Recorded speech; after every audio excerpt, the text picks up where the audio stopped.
आज हम आपको इस वीडियो में बताएंगे स्पीति वैली के बारे में। स्पीति वैली क्यों प्रसिद्ध है, स्पीति वैली कैसे पहुँचे, स्पीति वैली के लिए कितना बजट चाहिए, दिल्ली से स्पीति वैली की दूरी कितनी है, स्पीति वैली घूमने के पर्यटक स्थल और स्पीति वैली घूमने का सबसे अच्छा समय कौन सा है, ये सब जानकारी आपको इस वीडियो में बताएंगे।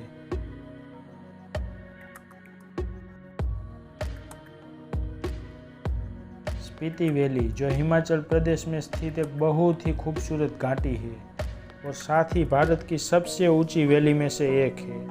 स्पीति वैली को ठंडे रेगिस्तान के रूप में भी जाना जाता है।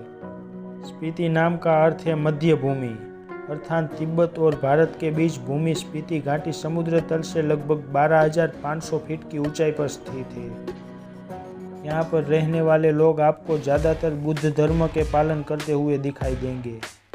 स्पीति घाटी के आसपास का क्षेत्र भारत में सबसे कम आबादी वाले क्षेत्रों में से एक है। स्पीति घाटी भारत की सबसे खूबसूरत अद्भुत घाटी में से एक है। इस घाटी का नज़ारा अविश्वसनीय होता है। स्पीति घाटी बाइकर्स के बीच में भी बहुत लोकप्रिय स्थान है। स्पीति वैली में हर साल हजारों की तादाद में बाइकर्स बाइक राइडिंग और असल एडवेंचर का मजा उठाने आते हैं।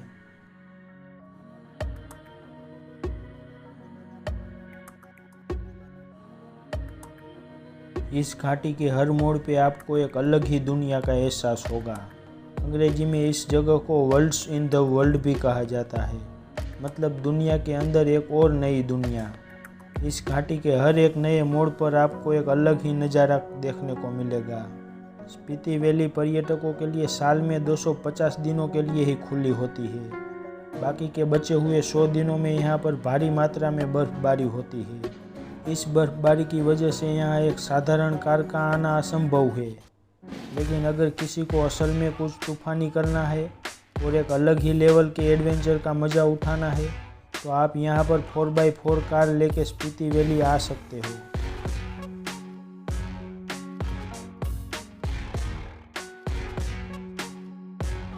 तो नज़ारा आपको सर्दियों में स्पीति वैली में देखने को मिलेगा, वो आपको पूरे भारत में और कहीं देखने को नहीं मिलेगा।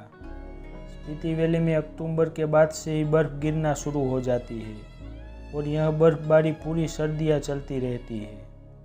अब हम बात करते हैं स्पीति वैली आपको कैसा अनुभव कराती है।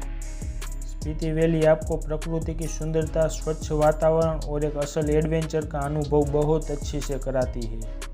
जैसा कि मैंने आपको बताया था कि स्पीति घाटी एक ठंडा रेगिस्तान है और इसको अंग्रेजी में स्पीति वैली कोल्ड डिसर्ट के रूप में भी जाना जाता है।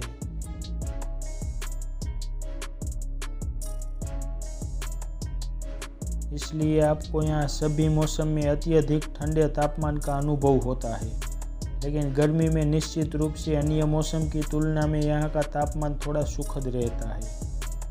गर्मियों के दौरान स्पीति घाटी का तापमान 0 से 15 डिग्री सेल्सियस के बीच में रहता है। स्पीति में सर्दियाँ बेहद ही ठंडी रहती है।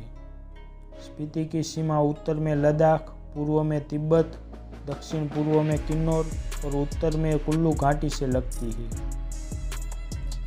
अब हम बात करेंगे स्पीति घाटी क्यों प्रसिद्ध है। तो स्पीति घाटी अपने प्राकृतिक सुंदरता के लिए प्रसिद्ध है, भारत में सबसे ठंडे रेगिस्तान के लिए प्रसिद्ध है, ताबो मठ के लिए प्रसिद्ध है। स्पीति घाटी शानदार भित्ति चित्रों और प्राचीन मंदिरों और कई स्तूपों के लिए प्रसिद्ध है, फोटोग्राफी के लिए प्रसिद्ध है, स्नो लेपर्ड के लिए प्रसिद्ध है।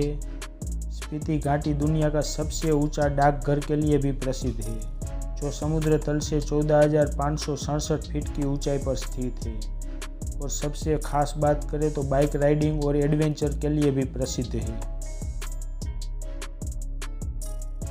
अब हम बात करेंगे स्पीति घाटी कैसे पहुँचे।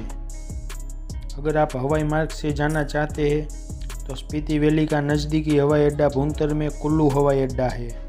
यह हवाई अड्डा देश के महत्वपूर्ण शहरों से अच्छी तरह से जुड़ा हुआ है। यहाँ से आप स्पीति तक पहुँचने के लिए टैक्सी किराए पर ले सकते हैं। और आप ट्रेन से जाना चाहते हैं तो स्पीति वैली का नज़दीकी railway station Jogindernagar railway station है और यह रेलवे स्टेशन शिमला में स्थित है। घाटी तक पहुंचने के लिए आप रेलवे स्टेशन से टैक्सी किराए पर ले सकते हैं।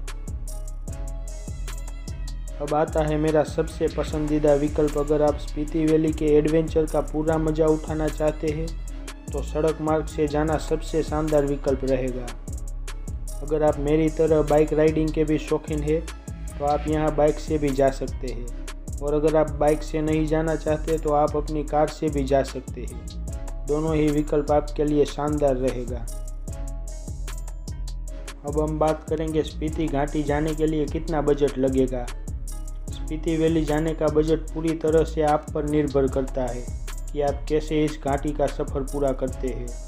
सबसे पहले हम बात करेंगे कि अगर आप बाइक से स्पीति घाटी का सफ़र पूरा करते हैं तो कितना खर्च आएगा। मैं मान के चलता हूँ कि आप स्पीति का सफ़र दिल्ली से शुरू करते हैं।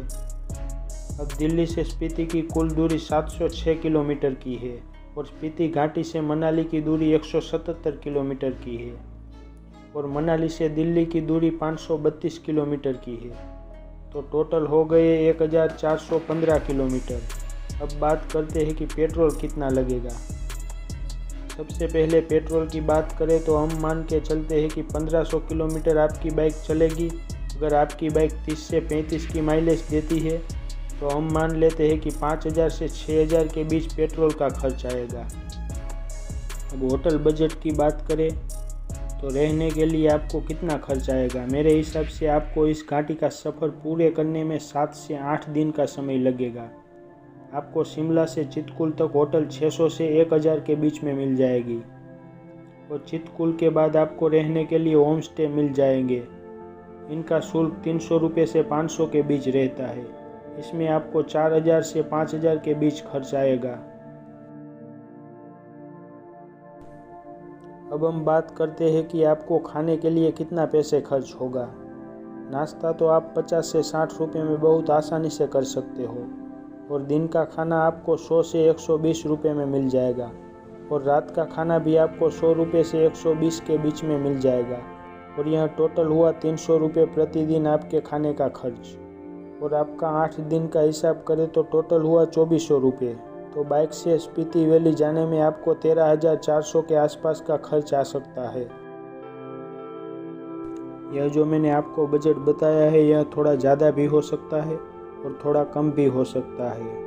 यह बजट पूरी तरह से आप पर निर्भर करता है कि आप कौन सी बाइक से जा रहे हो, कितना माइलेज देती है और कैसी होटल में रुकते हो। अगर आप होटल थोड़ा महंगा लेते हो तो खर्च बढ़ भी सकता है। अब हम बात करते हैं अगर आप कार से स्पीति घाटी जा रहे हैं तो केवल आपको पेट्रोल डीजल का ही खर्च बढ़ेगा, बाकी सारा बजट वही रहेगा। कार से जा रहे हो तो मेरे हिसाब से 10,000 से 15,000 के बीच आपका पेट्रोल या डीजल का खर्च आ सकता है।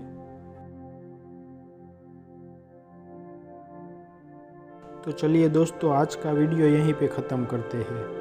अगर आपको ये वीडियो पसंद आया है तो लाइक करें और कमेंट में बताइए इनमें से आपको कौन सी जगह अच्छी लगी, और चैनल पर पहली बार आए हैं तो प्लीज़ सब्सक्राइब ज़रूर कर लें।